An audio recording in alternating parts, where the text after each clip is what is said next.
Hi everyone, my name is Jayleen Marmolejo, and today I will be sharing with you the research that I did about the dangers of celebrity idolization. This was research that I did for Dr. Carter's English 1A honors class, and she had asked us to think about happiness and who has it and who does not have it. So we wrote this right around the beginning of quarantine, and I was scrolling down my TikTok For You page and I began noticing video after video after video of Timothy Chalamet, who's like a new celebrity. And I just thought that it was a little bit abnormal, but the videos kept getting weirder. So with that, I will show you some of these videos that I was seeing on my social media page. I'ma break your heart, really gonna make you focus with the root. What the fuck was that, bro? Consequences heavy, are you bitches ready? Step into my Chevy. Men I would beg to run me over. No one, the fuck, I would never ever beg anyone for anything, let alone a species that has a penis. That is so morally wrong. I was raised to be a strong woman who submits themselves to no man. Oop.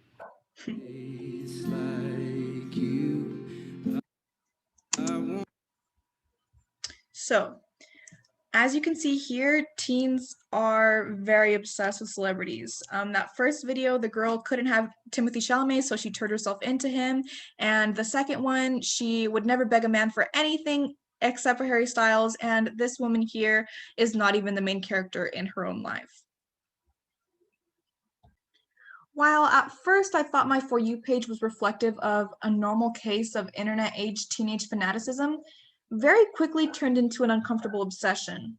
While the blissful imagination of fanaticism aims at combating teenage depression and is crucial to teen development, it is to be considered that there is, in fact, danger in celebrity idolization. Teenagers hinder their chance at happiness by idolizing celebrities because they overdepend on imagination, which causes them to dissociate from reality, exhibit stalker tendencies, and undermine the value of their own lives. Don't believe me? Well, let's listen to the experts.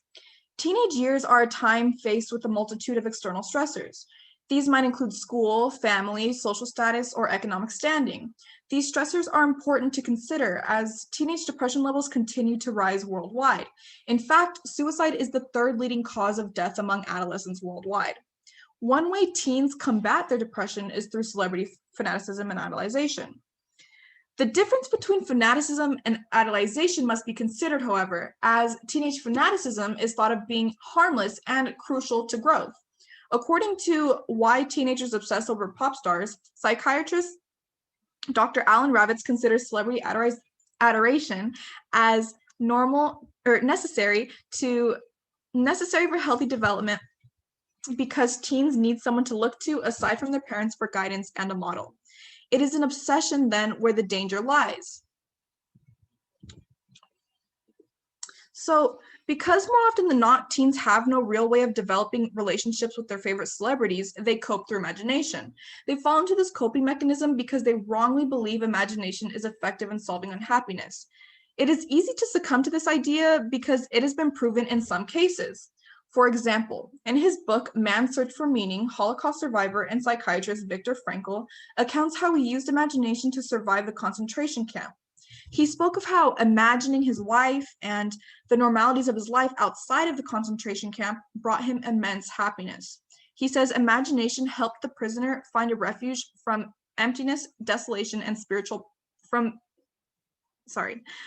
the emptiness, desolation, and spiritual poverty of his existence. So why then is it ineffective for teenagers if it was effective for Viktor Frankl in the worst possible imaginable case scenario? Well, because one can only achieve fulfillment in their imagination in a position of utter desolation, when man cannot express himself in positive action, when his only achievement may consist in enduring his sufferings in the right way. In other words, imagination is only effective when external factors cannot be changed. So because Viktor Frankl could not change the scenario, the circumstance that he was in, he could not leave the concentration camp, he had to depend on imagination.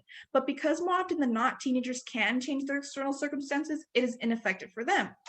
So when external circumstances are alterable, imagination, in this case through celebrity adoration and celebrity worship, is not an effective coping mechanism against unhappiness. This is an idea supported by neurologist and psychoanalyst Sigmund Freud, who in his novel Civilization and Its Discontents explains how imagination is a narcosis, which can do no more than bring about a transient withdrawal from the pressure of vital needs, and it is not strong enough to make us forget real misery. Narcosis is a state of unconsciousness produced by drugs, and transient is another word for impermanent. Thus, what he is saying is that imagination is a mental state of dreariness, which is an impermanent solution to one's actual problems. This makes sense, right? So let's look at our friend Annie. If Annie's biggest stressor is that she does not have a boyfriend, so she's sad, right? She's sad because she doesn't have a boyfriend. It's going to feel really good to imagine herself in a relationship with her biggest celebrity crush, Bruno Mars. She's going to feel really elated. But the moment that she is crushed with the reality that Bruno Mars is not, in fact, her actual boyfriend, she's going to return to her original state of unhappiness. So it becomes a cycle of first you're unhappy, then this imagination leads you to think that you're happy, but then the reality sets in and you're not actually happy. This works with money too. If Sam's greatest stressor is that he does not have money, he might worship Jay-Z for his incredible wealth and imagine that he will one day be as rich as him too. So again, he's sad because he doesn't have money. He's going to be really excited imagining that he does have money, but then he's going to be sad again when he's crushed with the reality that he doesn't have money. Romance and money are two examples of alterable external circumstances. Because these circumstances are alterable, imagination cannot solve them. It can only distract Sam and Annie from their real problems. After these temporary distractions end, Annie and Sam are going to be faced with the reality that they did not enact any solutions to their problems and are faced with negative side effects because of it. So let's look at these side effects.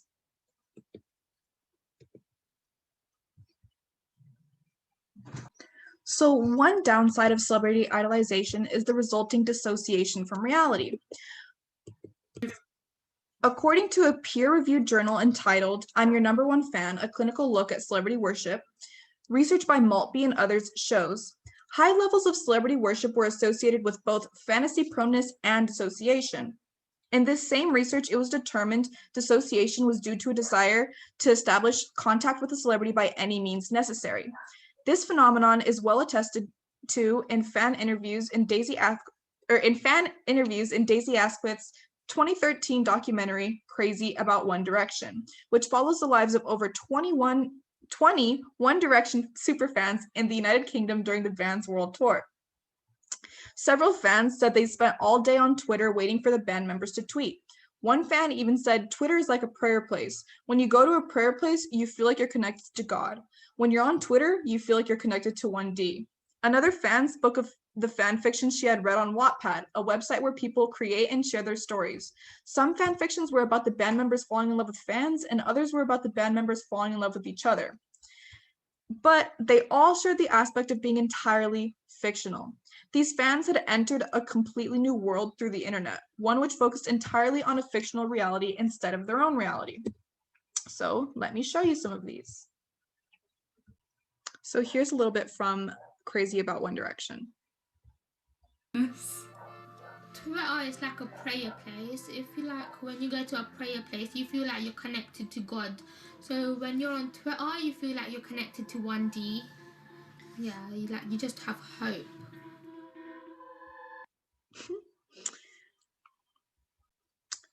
In this dissociation from the real world and newfound obsession with their alternate reality, teens can begin to develop stalker tendencies. Stalkers are people who have obsessive thoughts about others and attempt to attract their attention. This, too, is a side effect best exemplified by fans in Crazy About One Direction. One fan tracked down the city Harry Styles grew up in, went to his home, and kissed public spaces she thought he might have been to. Other fans spent all day online tracking which hotel the boys were staying at and went to the hotel to go find them, even though they had previously met the band a total number of 64 times. Another said she was able to find each of the members' blood types and birth certificates. Teens not only become obsessed with the celebrities themselves, but with everyone involved with that celebrity. For example, after Taylor Swift and Harry Styles broke up, One Direction fans sent death threats to Taylor Swift, and Taylor Swift fans did the same to Harry Styles. These obsessive stalker tendencies not only have detrimental effects on the lives of the celebrity victims, but on the teen perpetrator as well. As a result of the perpetrator's obsession, they begin putting their own lives on the back burner. So with that, I would like to show you again some examples from Crazy About One Direction.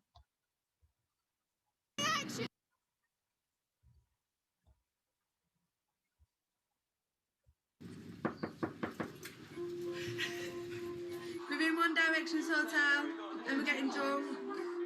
One Direction are the biggest boy band in the world, and their fans, known as Directioners, are absolutely crazy about them. It's like a drug addiction. I've met them 64 times. They'll stop at nothing to get close to the boys. I was outside your room, I was asleep, Zane. I just want to be more than a fan. They say I'm a stalker and the lads probably don't like it, but I don't care. So there she explicitly said that she's a stalker, but it does not bother her. So let's go to the woman who tracked down Harry Styles' hometown. Hi, cute. I'm in Harry's high school and I'm sat on the bench and Harry would have sat on this bench. I'm going to discover all the school and I feel like crying because Harry was here. Harry was here, guys. It's the band's day off, so Sandra's found Harry's address on Twitter and she's gone to his hometown to look for him. Harry's bakery! Lots of Luffy. Oh, that bread. I've never been jealous of some bread. I can literally smell Harry when I'm here. Like, it's just like, it just feels like I'm more connected to him and everybody just knows him and he was here. Like, he was on this concrete. So like I was saying before, those video clips, as a result of the perpetrator's obsession, they begin putting their own lives on the back burner, which leads me to the most inimical effect of celebrity idolization, which is that teens begin to undervalue their own lives. This is a phenomenon that can be observed through a simple scroll down any social media platform. I have two examples here. On the left, I have a screenshot from Twitter saying that Megan Fox could run this person over with the car and they'd still thank her. And on the right, I have a screenshot from TikTok, which posted a screenshot from Chris Evans's Instagram. And the top two comments are, his IG is the only thing keeping me alive. And he always looks so good. He's the only thing that is keeping me alive. Comments like these have become quotidian, and perhaps they're said in a joking manner, but in their explicit conveyal of the idea that their lives have no meaning without celebrity interaction, they have important implications of how teens devalue their own lives. Supporting research from the National Center for Biotechnology Information shows celebrity worship demonstrated statistically significant relationships with depression and anxiety, and moderate levels of celebrity worship correlated with somatic symptoms. Somatic symptoms are physical symptoms, such as pain, weakness, or shortness of breath that results in major distress and or problems functioning. So teens are not only causing problems for their mental health, but their physical health as well. And not only are they preventing themselves from achieving happiness, they're making themselves more unhappy than they already were. Again, not only mentally, but physically as well. And this leads me to my conclusion. So a few months have passed since I first wrote this research paper, but my TikTok For You page is pretty much the same as it has been, but it's a little bit weirder. I came across a video recently titled Places in New York Where Timothée Chalamet is Often Spotted. It lists these places and provides non-consented photographic evidence of his being there. Now I know that celebrity idolization has gone too far. Teens have gone from fans to extreme obsessors. Their use of imagination has dissociated themselves from the real world and has caused them to stalk celebrities and devalue their own lives because of it. They will come to realize, however, that they will not achieve happiness in their obsession of celebrities because happiness only relies on external circumstances when one's external circumstances cannot be changed.